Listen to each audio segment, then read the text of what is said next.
All right. Well, week 11, we have good old Nevada. The old Nevada, tomato. We didn't get any new recruits this week. That's okay. Nevada's 1-8 on the season. We should. Nevada. We should be okay. Should be. Let's take a look at the board and see if we've made up any ground here. We start with the athletes. 500 points back for each. I'm still going to fight for them, I'd say. Let's finish the scouting. 68 for Chris Little. 77 for Ray McLeod. Definitely still going to fight for both of them. No doubt about that. My goodness. From there, I need to see how the middle linebackers are doing.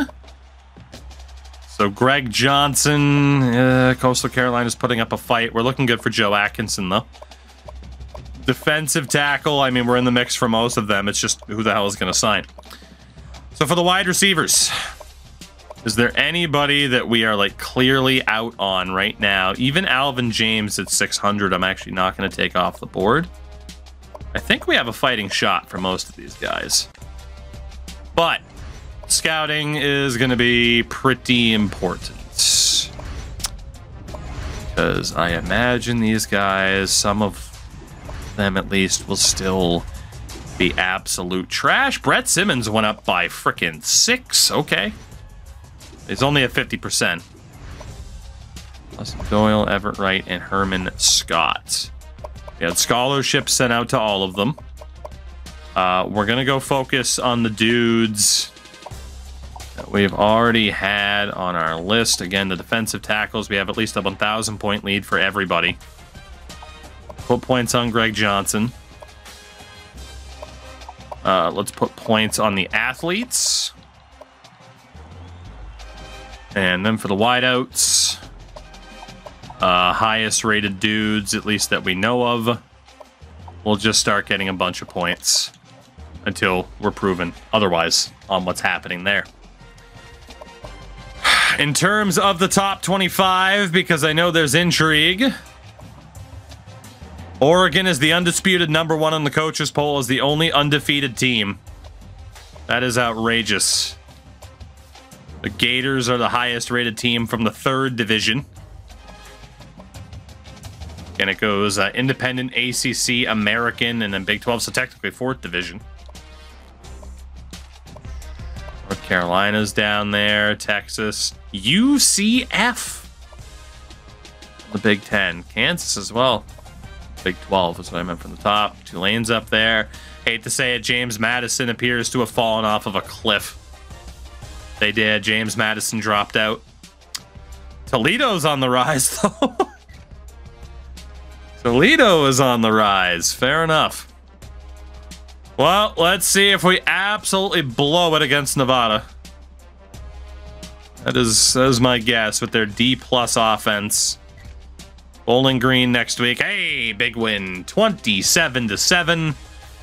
There we go. So back to within striking distance of finishing at 500 on the season, which could be enough to get us promoted.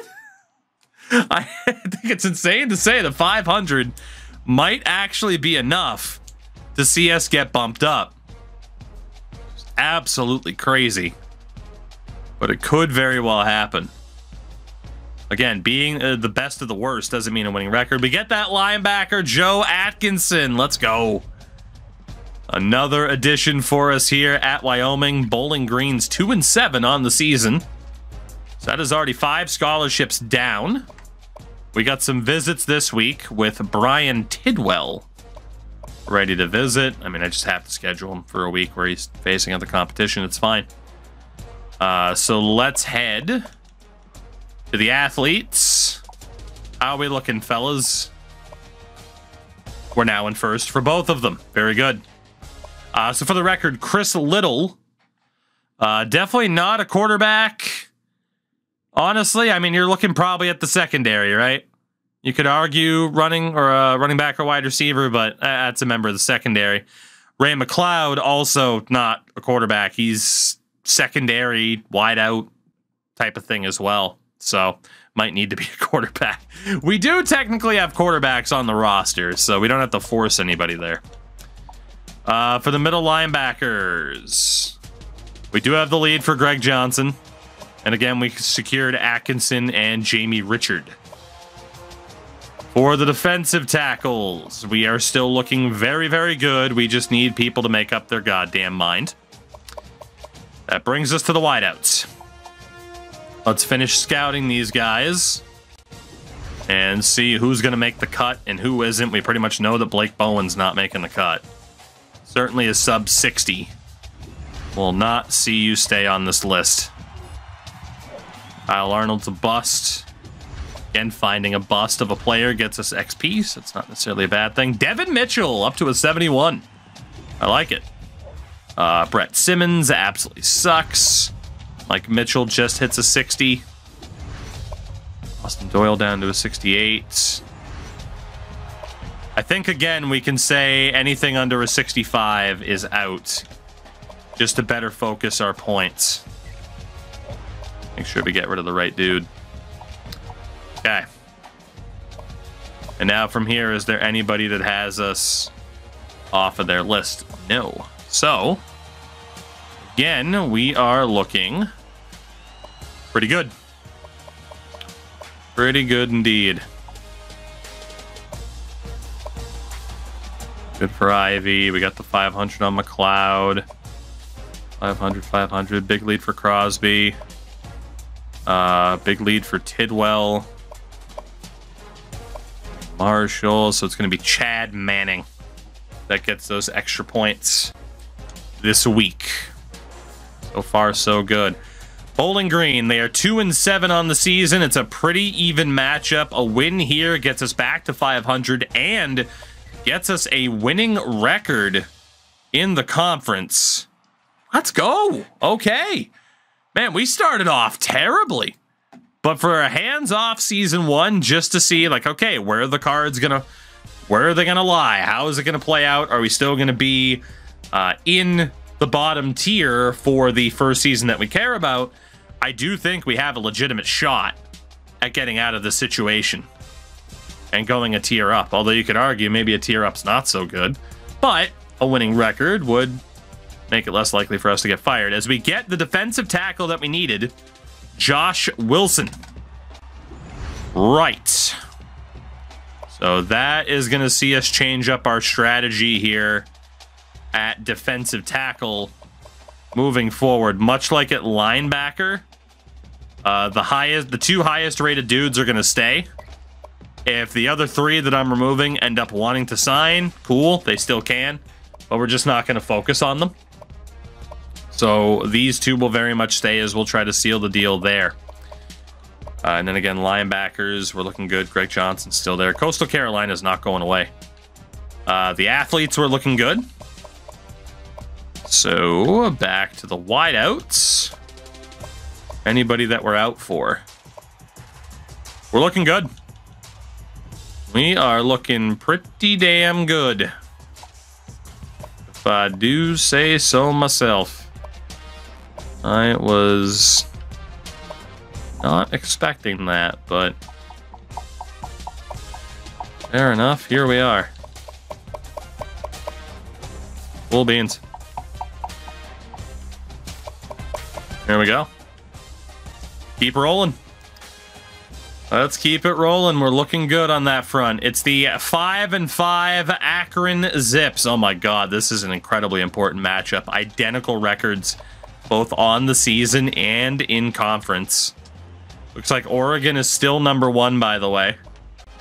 Ohio State hanging around at 2. No big surprises, I would say, in the top 10. Fair enough. But in terms of the conference standings, oh my God. New Mexico is up there. It's not likely that we're finishing at the top of Div A and getting promoted. It's not looking likely. Northern Illinois has some competition from Syracuse. Okay. SEC, by the way, Charlotte's getting relegated. James Madison could be on the way up, though. So again, what we're going to do is one from each conference goes up because those two teams would have played in the conference championship game anyway. So then the other one just gets bragging rights. So yeah, Charlotte's screwed. James Madison might be going up. Louisiana looks like they're going up, while Arkansas State is likely to be the other relegated team from the SEC. So again, I don't know if we're going to work our way up. We'll see how it plays out. So it's a pretty big game against Akron. We still have a shot. We still have a shot. We need New Mexico to screw up a bit. But the Cowboys at 6-5 on the season. Not bad at all. We have life to hopefully get promoted in season 1. It's not by much, but recruitment's going well. And if we're playing well this season, I don't know how many seniors we were losing, so we might not lose too many people. Hey, more upgrades. Let's go. You've yeed your last ha. Cody, at this point, probably? I can't say for sure. For certain. No new recruits. But that is very good news on the scouting front, as we will max that out. That's right, our coordinators had upgrades too, so we can try to make the team better here. Let's go for block shedding and the increase to stamina again for the offensive coordinator. Help out with those wideouts and the running back a bit. So 4-7, Miami University is next. How are we looking on the recruitment front? We got dudes who are ready to visit. Gonna have to be in a bye week because that's all we got left available. So let's see, for the athletes, we're very much in the fight. Again, we got our 2 kickers, we got our linebackers, still fighting for Greg Johnson, still fighting for those defensive tackles, and then the wide receivers. Oh man, we have a big lead for most of these guys. Again, we need 3 of them. So nobody else to add to the board right now. Just gotta wait for people to sign. Miami. Another super close game. Another super close game. We have our final game of the season here. Oregon finally lost. If we win and New Mexico loses, we might get promoted. It might give it to them based off of the head-to-head. But theoretically, if we win this game, we could get promoted in season 1. It comes down to the last game of the season. We have to jump in for the first time. It comes down to the last game of the season against Miami. The question is, can they get it done? We're aiming for a no-touching victory. It would be great. But if I can help the boys get promoted, then damn it, I need to do it, even if it means in the future we get relegated because we went up too fast. Let's see. Hi, everybody. Reese Davis with Miami for the first time. I like their two-tone helmets. Presented by Nissan. Innovation that excites. Fred C. Yeager Stadium. It's the bomb. Real Coca-Cola taste. We'll call heads. 0 calories. Enjoy everything. And we will defer Belichick style. All right, boys, how can you do? Can you make it out of the Sun Belt in season 1? A scoreless first. My God, it's a matter of who wants to lose more. Wyoming takes the lead. It's 7-0 at halftime. Let's go through the third. 14-0, make it 14-3, 17-3. 7 minutes away if they can get it done.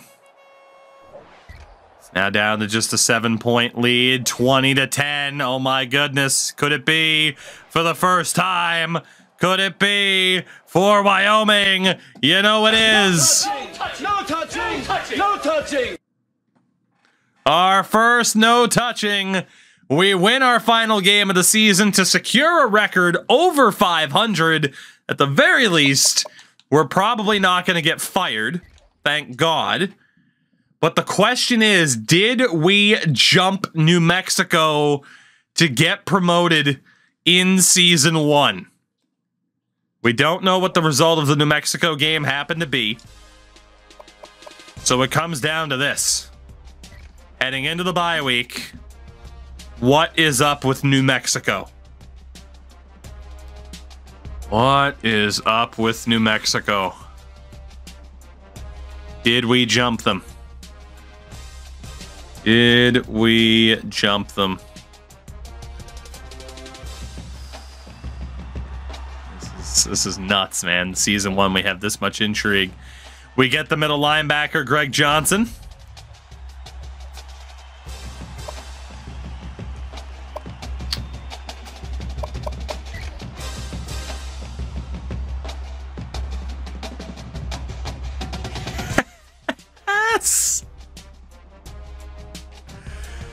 Now, does that hold after the conference championship game?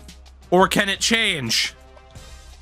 Because if not, it's going to be ourselves in Northern Illinois on the way up after season 1.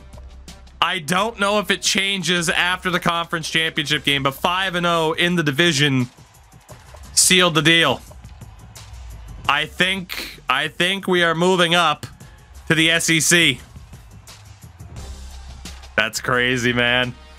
What a team, huh? Season 1? One of the best of the worst? I think we made it.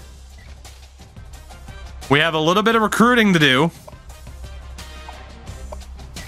with some visits to schedule for this week. Can't help the fact that there'll be some negative impact on said visits. I can't believe they actually did it and are likely moving up. That is outrageous.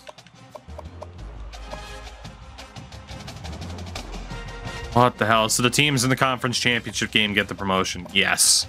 And then technically one team will get bragging rights. Yeah, we're going to move up 2 teams a year. All right, so I got a few extra points to put on here. We got to fight for Ivy a little bit more, and we got to fight for Crosby a little bit more too. Okay. 7 scholarships down. Are we in fact heading to the conference championship game against Northern Illinois, as we should be? But if we were to lose this game, does it technically drop us? It shouldn't. But we're in uncharted territory right now. This game might have wonkiness, and I don't want to necessarily, prematurely celebrate. As we get one of the athletes, Chris Little, we have made it to the conference championship game, where we will take on 9-3 NIU. Let's go. Now, I am going to wait to fully lock it in until after conference championship week. I think I'm going to wait until bowl season's over and then look and see what it says. But we have made the conference championship game against NIU. I'm not going to jump into this because we got promoted regardless. This could guarantee us the higher seed, so to speak. But I'm just going to sim it and see what happens. Mainly because I'm just excited. Oh my God, we're projected for the Cheez-It Bowl. Mainly because I'm just excited to see what happens. Or do I jump in? You're right, I should save. Do I jump in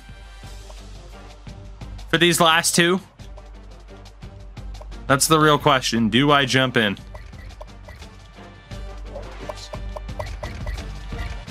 Or do we save it for the bowl game? Jump in for the bowl game?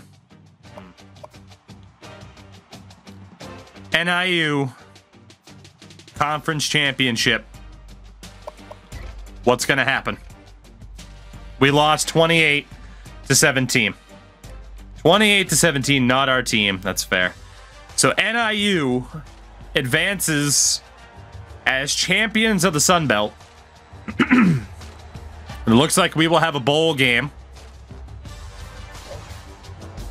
as Kendall Milton of Georgia wins the Heisman.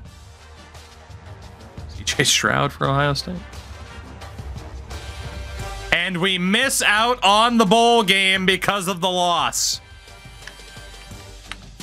So no bowl game for us at 7-6. Let's see how it plays out as season 1 comes to a close. That's harsh. Like I said, I hope it still shows us as in one of those promotion spots. I hope, because now I'm a little bit scared. Now I am a little bit scared of what this could mean, because our record technically got worse. All right, so here we go. Your national champions, USC. They win the game over Ohio State. Well, JD, that's the thing. I'm testing to see if I should go off of end of season, end of regular season, or like outright end of season. USC. They started off as an independent, and they finished the season as national champions. Florida State, the highest ranked third tier team in the American. So a third tier team finished third in the nation. A fourth tier team in the Gators finished top 5. And then you get the ACC teams, some of which really underperformed this season. Western Kentucky finished 14th, the highest rated team from the Mountain West. Arizona up there for Conference USA. Wow. Rutgers representing the MAC, and Army representing the SEC. Wow. I think every conference had representation here. Let's take a look at the conference standings. Does it leave us there? It drops us. I had a feeling. It dropped us down off of the loss. I had a hunch. And that's why I didn't celebrate too early. Technically, New Mexico will be advancing. I don't know what the tiebreaker is, but it gave it to them. It puts that much more emphasis on the conference championship game and on the bowl game. So I think that's why I like it.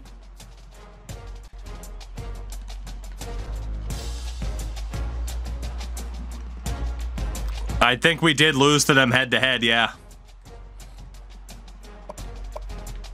No, we actually beat them 45-17.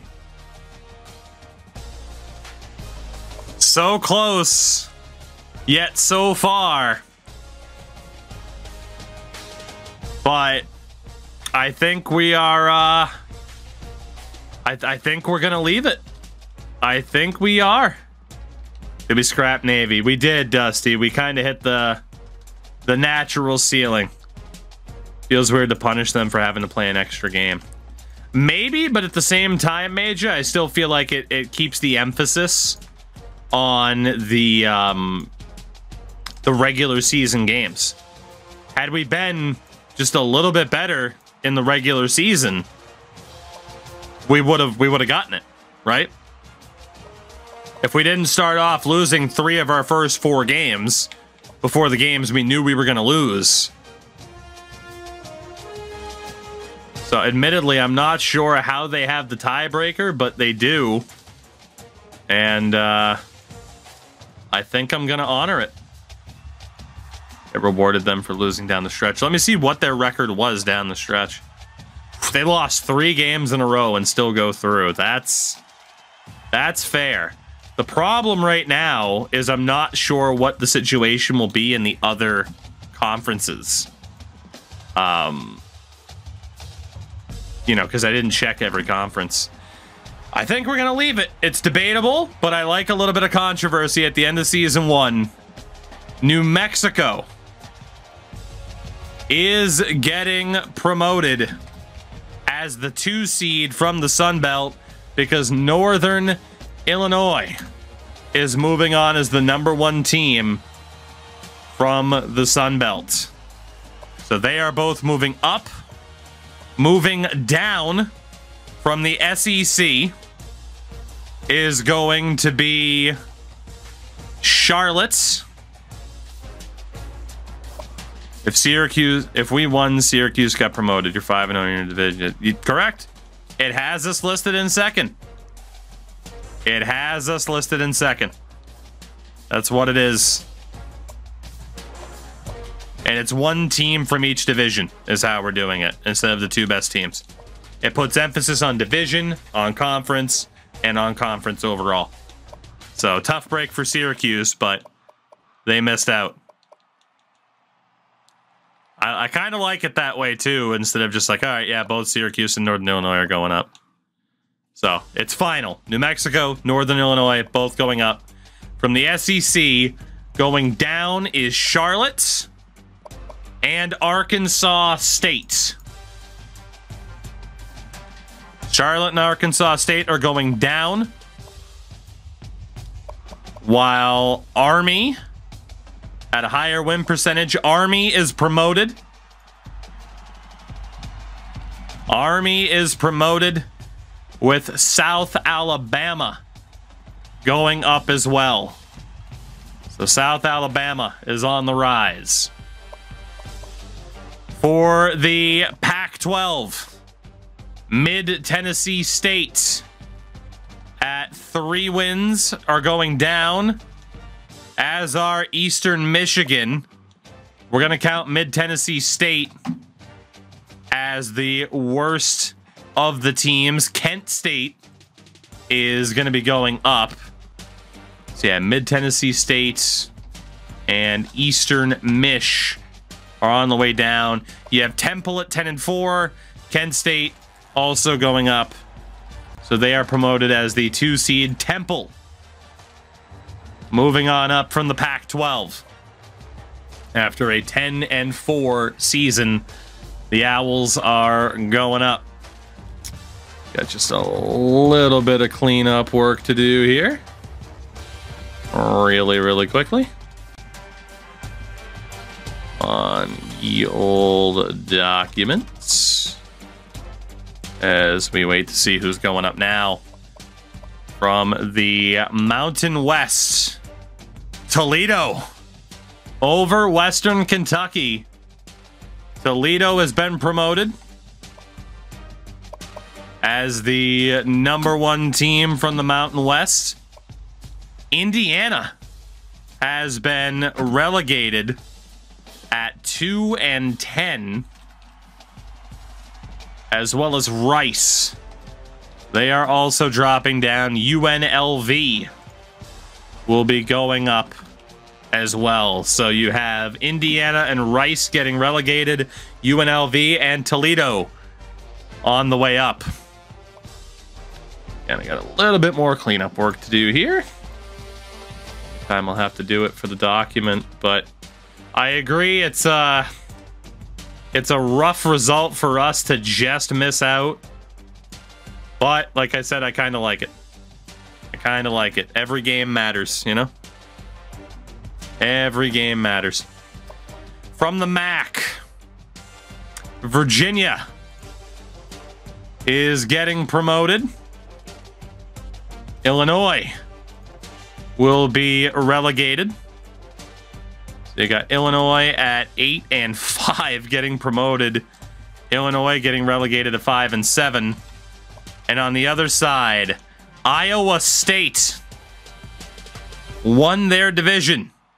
So they are moving up as the #1 seed because they had one more win than Virginia. Minnesota at 4-8 are getting relegated as the worst team. So Illinois and Minnesota on the way down. How is Rutgers not promoted? Because I already talked about it. It's the top team from each division. If you end up in a tough division, tough titties, says the kiddies. I'm sorry, but whatever it has it listed as, They have Virginia in first. I think Rutgers should go up too, but they got fucked by the system. So they threw it on the ground. So what it is. But I agree. As much as we got screwed, Rutgers got absolutely jobbed. We're talking Montreal screw job for Rutgers here. Conference USA. Cincinnati. Cincy is going to be on the way up at 7-6. How? How did they get number one? They don't, like, what? I'm confused as to how it's not Georgia Tech over them or whatever. Cincy's going up. Wake Forest on the way down on division tiebreaker, I guess. And on the other side, Arizona. Arizona is on the way up alongside Cincinnati, and San Jose State, with a slightly worse record than Wake Forest, also going down. So again, Arizona and Cincinnati moving up, San Jose State and Wake Forest moving down. That'll bring us to the Big Ten in a moment here, but Arizona getting the move up. Let's see if there's any change specifically at the top of the board too. We get to the Big Ten. UCF. UCF moving up. Okay. West Virginia moving down. Didn't expect that. On the western side, Kansas is moving up as well. BYU on the way down along with West Virginia. So down go the Mormons. Storming no more. Them Mormons have the Big 12 coming up in 1 second. Let's see what happened in the Big 12. Florida absolutely dominated. The Gators are on the way up. Kentucky on the way down with a 3-9 record. On the other side, Kansas State moving up alongside Florida, as Oklahoma State at 2-10 on the way down with Kentucky. So again, it is Florida and Kansas State on the way up, Oklahoma State and Kentucky on the way down. That'll bring us in a moment to the third tier. Excuse me, the fourth tier. No, it is the third tier. The American. Thought I scrolled further than I did. Now, my intrigue is like how many teams are just going to yo-yo between certain divisions. In the American, Auburn are on the way up. It looks like Florida State got a little bit jobbed, but it is Auburn moving up. Ole Miss on the way down. Victims of a tough set of tiebreakers. They were 0-5 in the division. On the other side, Wisconsin. Wisconsin going up, and Arizona State on tiebreaker going down. So again, Ole Miss and Arizona State on the way down. Wisconsin and Auburn on the way up. As that brings us the big dogs of the ACC. North Carolina moving up. Unbelievable. North Carolina moving up. Notre Dame is relegated in season 1. Holy shit. Wasn't expecting that. On the other side, Boomer Sooner. Oklahoma is moving up. And Utah is also heading down. So again, it is Notre Dame and Utah on the way down, Oklahoma and UNC up. That brings us to our top tier. The undisputed top team. They won the national title. It's USC. Washington and Michigan will be relegated. So Washington and Michigan fall out of the top flight as USC got it done. Again, Independent is the very top. Aside from that, it is alphabetical order. ACC being the best, aside from Independent. Sun Belt being the worst. So there you go. A number 2 ranked team gets relegated. Damn right. Damn right they do. That's the joys of independence. You better win a national title. You have the strength of schedule control. It is what it is. Huskies are going down. We'll see if they can bounce back. I never said it was going to be a perfect system. Of course it isn't. I mean, you could go off of pure winning percentage, because then for independence, you couldn't go off of conference and division.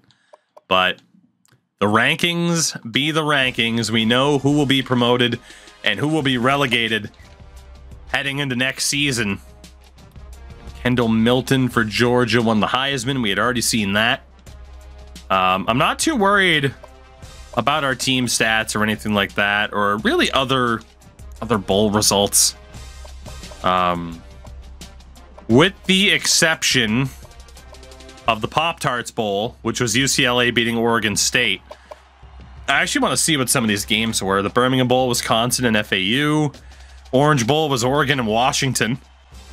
Cotton Bowl, UCF and Louisville. You had Florida and Georgia State. Florida State and Georgia, I should say. Sugar Bowl, Fiesta Bowl was Florida and Clemson.